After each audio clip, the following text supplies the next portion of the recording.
All right, folks. Howdy, everybody.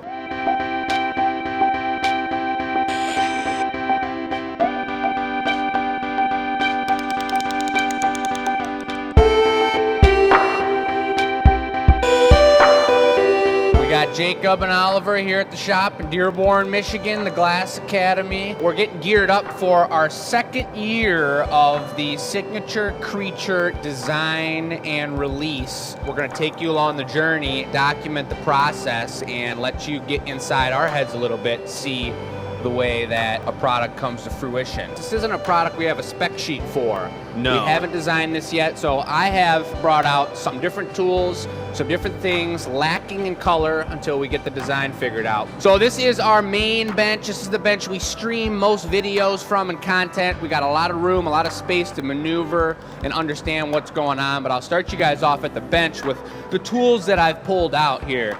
And you've got our classic tools that are always on the bench unless we've completely organized a product to the sense where we could remove one of the tools and make some space here. But you got the jacks, most versatile tool in the shop, tweezers, pulling and pinching, diamond shears, straight shears.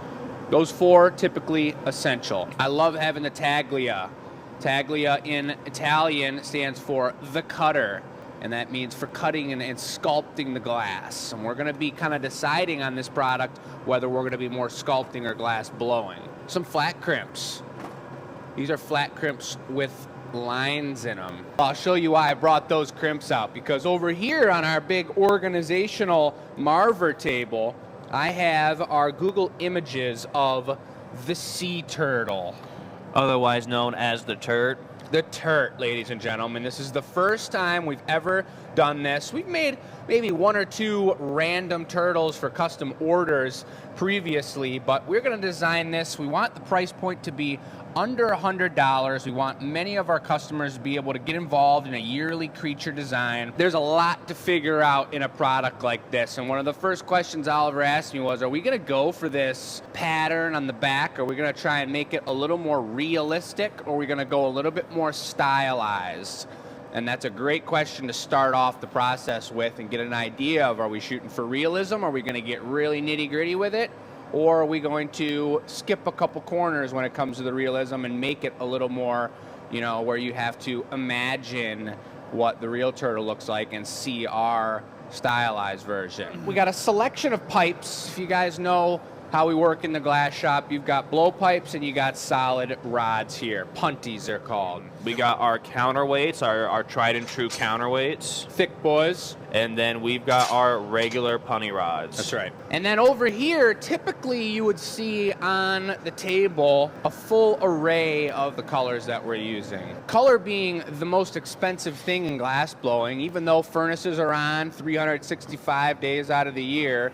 The hole's been on for an hour and a half at this point, waiting for us to start getting up to temperature and many other costs involved. This is where the real money is. There's a lot of metals and minerals that make all the different colors, and they range in price. Phase one, like you just said there, is designing the actual, you know, physical item and seeing how that process works and getting the proportions correct and having the process make sense. Step two would then be to add some color and think about that and how we can implement, because the way you put color on will completely affect the way that the piece is blown out or made or designed, the material itself, both temperature-wise, but application to get certain color patterns, and that's a whole nother step, which might make us redesign phase number one a little bit. But once that's done, then step three, I think, would be to efficientize. Yeah, you got it. The product. So we have the style down, we have the color down, and then we need to have it make sense and make it available for other people like Oliver or Matt, another glassblower, or Tabea to potentially have a higher involvement in the process, because every creature that comes around each year can't necessarily be on me to produce however many we're going to produce. So it needs to be efficient, it needs to be manageable, it needs to be at a certain price point. All those things will be cycling through our head as we do this. There's one last thing color-wise that I pre-pulled out because they have to be heated up. The Marini. This is just two colors I pulled, particularly because they've got really nice black centers in them. And that's good for a pupil, it's good for eyes, and that's what we're going to use them for. They're heating up in the garage over here at right about 1,000 degrees so that they don't crack and pop when you add them to the piece. But I'm anticipating and hoping that we do, have some luck and figure out within the first day of working on this how our shape of the body is going to be coming together. And if we get something that somewhat resembles a turtle, then we can start to piece together some other color applications. From here on out, you're kind of just really watching me and Jake figure something out and like what an actual Wednesday production day kind of looks like for us. And I'm a little curious, understanding a sea turtle, I think it seems that they've got much bigger, wider flaps for arms because they're propelling themselves through the water really nice like. At the same time, we started with the idea of just a regular turtle, whatever that means, and then Gabby, our gallery manager, was like, sea turtles have a great donation aspect. There's a lot of endangerment within that community that we could support and highlight, and the people love sea turtles, and I love sea turtles, but those extremities being that I would guess we're going to ship 60% of these products out of this studio. 40% will be people that come in and pick out their own, but we need to make sure those extremities aren't too long and delicate. Treacherous thing in the mail. We want to make sure they're on there pretty good. My main thought is that we're going to have a bubble. We don't want them to be too heavy, and I think there's more option for color design if we're doing a bubble, and we'll explain that when we get to the color zone. But this is the blowpipe. We're going to have a bubble like this, and I'd like to use the corks to flatten this real good. So then we've got a much flatter bubble on there. We can pull out a point here, that's the tail, and then we've got this neckline connection here that eventually we'll have to drop the head onto. But if we've got this flat body, I was thinking that we might be able to, maybe more like that. We've got our arms that are going to come out something like that. Yeah. I think that's the right way that they're curling. You got the smaller one here like that, and then really cool pattern in here. But I was thinking we could use those flat crimps and maybe pinch along this edge, because there's a really nice termination of the shell where you kind of got your goo on the inside coming out, and then right on top above that goo, the shell is pulled down and comes to a really sharp point all the way around. We always start with recycled glass if we're doing this. I'm not going to use crystal. I'm going to go for our recycled tank. That's a beautiful transparent blue, and anything that somewhat resembles a turtle that we get finalized I think is worth saving, as long as we've got the box space to cool it down, because that'll just document the process for us. I know we're not using color and we're not thinking about pattern as much on this first one, but being that I have expectations of success every time we do something, we're going to do just an optic twist just to give it a little bit of extra mojo. We're going to use this standard 12-point mold. Here's our bubble. It's our tried and true one. It's a classic hitter. So I just hit the mold, got the 12 ribs.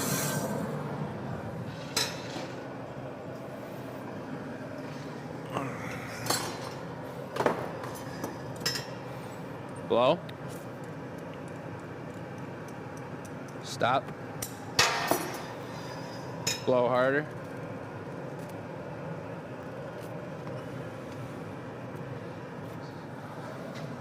Okay.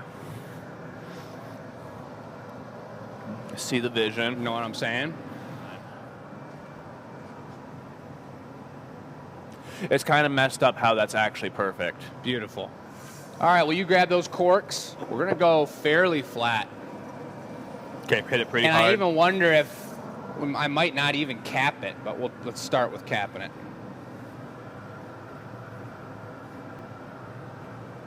Good. Oh, snap, that's cool looking. Why don't we try not capping it, but start kind of with an angle at the tip so you're pushing the air out of the pipe. Yep, and then work your way up. Flipping. Beautiful. Dude, oh man, just made a diamond pattern. That's pretty sick. So let's do some bits. I'm gonna take another look at the computer and look at his feet and feathers or whatever, or his flippers, and we'll probably do recycle bits, maybe get 2 off of each, kind of like we did the sheep. I kind of thought that it's more like the shell, like we do the back feet, do the front feet, and then we'll drop either another bubble on the bottom as the bottom safety shell. It's what I was kind of thinking, a blown foot like this, and just squish it in there and it'll fill around the arms and leg crevices. Okay.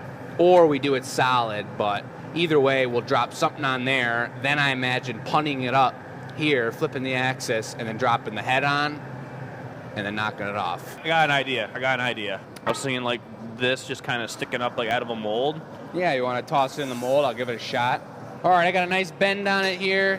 We're gonna go for taking a look at the legs. Check out the back flipper there. Now, even though these flippers are thin, I like them with the thickness on it. And they don't have to be fully extended either. They can be kind of tucked into their own body. I'm thinking more like a little oversized green grape for each of these first ones. I think starting with that nice oval shape and just pulling out like a little point. Dude, it's coming together already. We've known we wanted to do a turtle for at least like a couple weeks now. So I've been kind of like, I haven't put any major active thought into it, but it has been within my brain just bouncing around. I don't want to call the alarm too soon here. This is looking pretty darn good. I mean, look at it, I mean, dude. it's coming together quick. So the next 2 things are on a green pipe, a fairly big gather, Thicker bubble. blown foot. Yeah. Okay. You got it. We're going to cover in the crevices, fill up this entire mass, kind of like the size of a baseball in width, depending on how it comes. And then we'll flip it around and put the foot on it. I'm going to stamp it right now. I know right where the stamp's going. Our signature, our logo, it's on every product that we make, so you know it's handmade by us here in Dearborn, just outside of Detroit. Proportionally, do you think that's like big enough? Yep. I think we'll see. Once we squish it, it might be too big. I might have blown it out too much, but Okay. it's good to know that this will be the max size that we're going with. Oh my God, look at how perfect. Jacob, we did it. We did it, dude. Wow. It's a little bit big for sure. I could have puffed it out a little bit less, but we won't know, I guess, until we look at it. Yeah, put the pole to The see other it. thing I'm looking at now, wondering is, do we want it to sit flat on that, or do we want it to sit on its arms, the tips of its arms? I'm kind of leaning towards flat on that. Let's pony it up. All right. The only reason that I say this could be a little bit smaller is because you got it puffing out to the one side on the bottom right now. And when you're looking at the turt from the side, that's a little bit too much fleshy goo. And actually, I suppose this is where the stylization comes into play, because that's not the fleshy mojo. That is supposed to be symbolizing the bottom portion of the shell, and we're kind of skipping the fleshy mojo. The Okay. head is going to be another move that we're going to have to get really dialed in. We'll be watching the comments. Any other questions you got, we're here to educate. We love hearing from you guys. We love the engagement. For now, since we're not using color, I'm just going to put 2 indents on either side of the head. Of where eyes would go. Right. Schnoz. Oh, man. And I didn't check what time we started, but I know we're coming up on 25 or so minutes on this piece. Anything above, I mean, we need to shrink that down. But obviously, this is the design phase. That's what we're figuring out. So I'm looking at smaller bottom, smaller overall, so it doesn't look like he's laying on a rock. It's just a little bubble in the middle. I mean, that's a hell of a start, though, for real. Yeah. The other thing is that thin bubble. This punny's on there really good. Bent over to one side. I got a feeling we're going to knock it off, and it's probably going to crack that bubble on the bottom there. But let's go ahead and knock it off and, check it out. So here, this is a pretty satisfying sound. I'll get my mic close to it, but I'm going to take a little bit of water and just begin the connection spot right in here. Trying to have the water just touch what's going to be left on the pipe and not the actual piece. And this is going to be tough to get off. Ideally, we're just barely touching this. Like I predicted. came off a little rough. There's a little crack started right there. Maybe I will torch it a little bit just so that if someone's looking at it in the studio, they don't slice their pinky. I'm gonna flip him. We'll see how he looks on his right side up. Just gotta grab him by the tail. We're finding the Fondle him to the difficulty bench. right now is getting them away. Oh, that's awesome. So that's into the box at 975 degrees, and that's the first of many to come. But that's going to cool down overnight really slowly so that it doesn't crack and fall apart more. Now for this next one, I'd like to think that first of all, white's a cheaper color. Second of all, we'll be able to see the design more if we do put a little bit of white into the shell. So the shell becomes opaque, and maybe this one, instead of the twist, we go for a diamond pattern. You see how each one has its own little like hexagon trapezoid thing? Yep. There's like a specific number that like they have, I think, that's like pretty consistent. And then the other thing I noticed about the head just now is that the eyes, instead of just poking him in there, I need to push the eyes up. So he's real flat-headed up here, and then push the nose up and just leave it real round. Do it again. Yeah. Smaller. Add a little bit of color to it. Pulling that glass out of there is like picking up honey with a drumstick.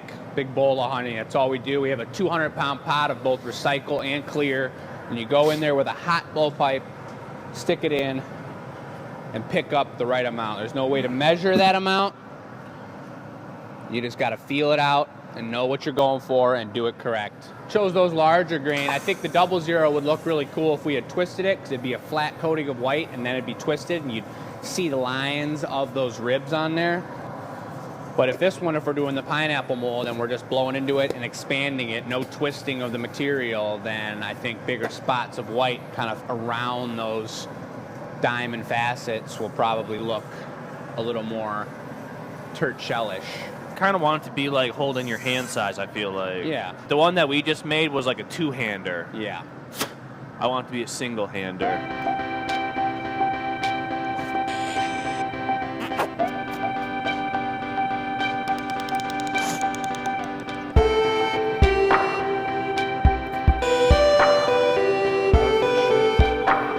Still too big, I feel. It's coming together. We do those back feet even smaller, the shell a little smaller. Those will be rounder, a little more bulbous, and then I just did this first arm. I'll take that right now. And just the most important thing, I think, is squishing it to the body and having that beautiful connection. Yeah. Look at those flippers. And notice the opacity of the shell and how much of a difference that makes. And we're hoping, the theory of this video is when we release these turtles, at the end of this video, we're gonna have a link to this turtle that you could purchase. That's still too big of a bubble. One side at a time.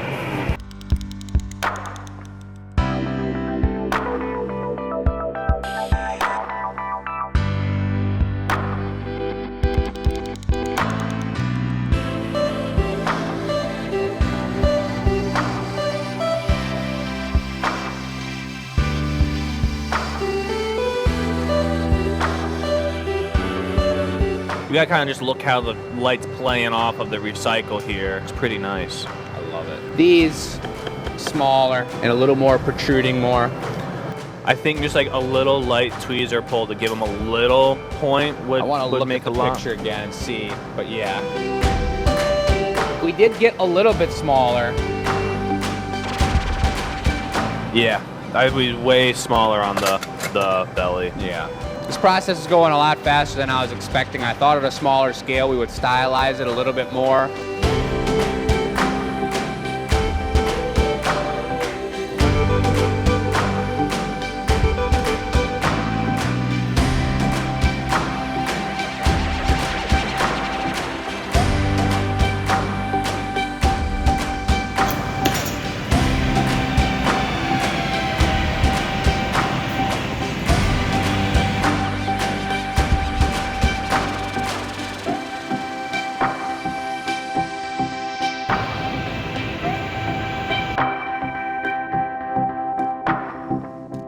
All right, everybody.